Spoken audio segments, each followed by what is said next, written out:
Sobat Nusantara, selamat datang di Halo. Obses, obrolan sesama CPNS. Ruang ngobrol kita untuk melihat Indonesia dari sudut pandang yang lebih dekat, lebih hangat, dan pastinya lebih bermakna buat kita para pelayan publik. Betul, karena sebagai CPNS, kita tahu Indonesia bukan hanya sekedar nama negara di atas kertas birokrasi. Setuju Kak, bagi kita Indonesia itu adalah cerita, warna, dan juga pengabdian. Dia adalah wajah-wajah yang berbeda dari Sabang sampai Merauke, namun punya satu rasa cinta tanah air. Di episode kali ini, kita akan membahas tema yang sangat relevan buat kita semua, yaitu visualisasi bangsa, menggugah rasa cinta tanah air dan bangsa dalam rangka kampanye bangga berbangsa dan bernegara Indonesia. Wah, menarik banget. Kita akan bedah gimana visual, gambar, simbol, media, sampai konten digital yang sampai bisa membentuk cara kita semua mencintai Indonesia. Ayo kita gas. Yuk.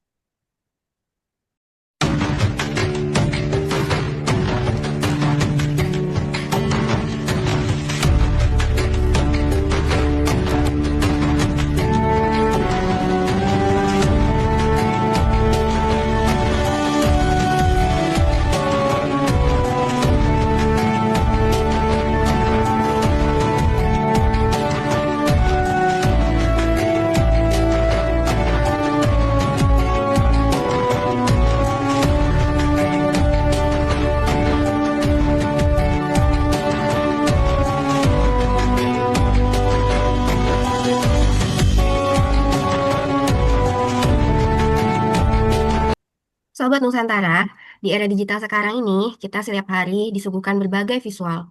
Sebagai CPNS yang juga aktif di media sosial, kita sadar nggak sih kalau visual ini berpengaruh banget ke cara kita memandang bangsa sendiri? Wah, benar banget sih itu. Visualisasi bangsa itu kan sebenarnya bentuknya banyak ya. Mulai dari foto keindahan alam, sampai potret semangat gotong royong yang ada di masyarakat. Ya, benar banget termasuk konten prestasi anak bangsa yang sering kita lihat. Itu semua bukan sekedar gambar, tapi identitas kita. Dan bagi kita di pemerintahan, simbol-simbol kebangsaan seperti bendera merah putih dan Garuda Pancasila itu adalah jati diri kita yang harus kita jaga visualnya agar tetap sakral namun tetap dekat gitu di hati masyarakat. Iya, benar banget. Lalu gimana sih caranya kita menceritakan Indonesia melalui visual supaya maknanya ini sampai ke masyarakat? Kalau menurut saya, visualisasi yang tepat itu harus mampu membangkitkan rasa bangga dan menguatkan identitas nasional kita sebagai bangsa yang besar. Aku ngerasain banget sih Kak. Jadi bayangin video-video pendek tentang anak-anak di pelosok negeri yang mereka semangat belajar. Nah, visual yang kayak gitu tuh sering kali lebih kuat ngaruhnya daripada beribu regulasi di Indonesia. Betul banget sih itu, Kak. Satu potret keberagaman budaya yang harmonis. Seringkali itu lebih kuat ya kesannya, tuh. Dan cukup mendalam dalam menjaga persatuan dan kesatuan bangsa kita.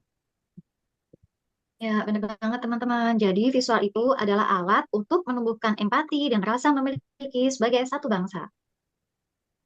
Ya, setuju banget nih. Nah, kita ini kan termasuk generasi muda nih di dunia kerja sekarang. Gimana sih perannya kita dalam visualisasi bangsa? Karena kita pengguna terbesar nih ke media visual atau media sosial, jadi bisa jadi alat penting nih buat kita untuk nanamin rasa cinta tanah air kita. Bisa lewat konten kreatif, bisa juga lewat film pendek atau video pendek atau poster digital gitu. Yang nilai-nilai kebangsaannya bisa disampaikan dengan cara yang lebih fresh dan juga lebih menarik, lebih relevan gitu sama kehidupan kita sehari-hari. Jadi cinta tanah air tuh nggak melulu soal pacara aja ya. Persis Kak, bisa jadi lewat hal-hal simpel kayak menghargai perbedaan, memakai produk lokal, terus menyebarkan konten-konten positif tentang pelayanan publik kita misalnya. Oke. Oke, jadi intinya kita tunjukkan wajah Indonesia yang progresif, yang nyata melalui visual kita sehari-hari begitu. Oke. Datang dekat ibu bawa kepiting dua ekor Jajah bundel melengap pijak hidung gigi rongga Sapi ketawa dulu dipancung rajut tunggal Sinangga tulu tulu tulu Sinangga tulu tulu tulu Sinangga tulu tulu tulu Sinangga tulu tulu tulu Sinangga tulu ayo mama jangan mama marah beta dia cuma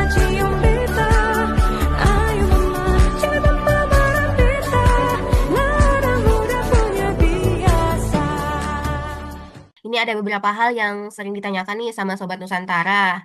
Pertanyaan yang pertama itu, mengapa visualisasi bangsa penting buat menumbuhkan cinta tanah air? Oke. Mungkin karena visual itu mampu menyentuh emosi secara langsung. Saat kita melihat visual yang kuat, akan muncul rasa bangga itu tuh sebagai bagian dari diri kita, dari bangsa ini begitu. Oke, lanjut ke pertanyaan yang kedua ya. Bagaimana peran kita sebagai generasi muda sekaligus CPNS? Menurutku kan kita tuh merupakan kreator dan juga penyebar. Jadi bisa lewat konten-konten di media sosial. Nanti kita bisa jadi duta untuk memperkenalkan wajah positif Indonesia di masyarakat luas gitu. Oke, terima kasih Kak Harum. Pertanyaan terakhir nih, apakah visualisasi bangsa ini cuma soal budaya dan alam? Hmm, Tentu saja tidak sih menurut saya. Betul itu semua mencakup nilai dan karakter bangsa seperti toleransi, inovasi, dan juga semangat kerja keras kita sebagai pelayanan masyarakat. Oke, Sobat Nusantara, itu dia tadi em, Hmm. segmen sesi tanya jawab. Jadi Sobat Nusantara, mencintai bangsa itu bisa dimulai dari cara kita memandang dan menceritakannya kembali melalui visual yang positif dan juga membangun. Oke, ya, mari kita sama-sama jadi bagian dari kampanye Bangga Berbangsa dan Bernegara Indonesia. Ya, tampilkan terus wajah Indonesia yang beragam dan hangat. Dan pastinya penuh harapan untuk masa depannya lebih baik. Jangan lupa buat konten positif hari ini ya teman-teman. Oke, saya Kintan dan rekan-rekan saya di Obses pamit undur diri. Sampai jumpa di episode berikutnya ya. Salam Nusantara. Salam Salam Nusantara. Nusantara.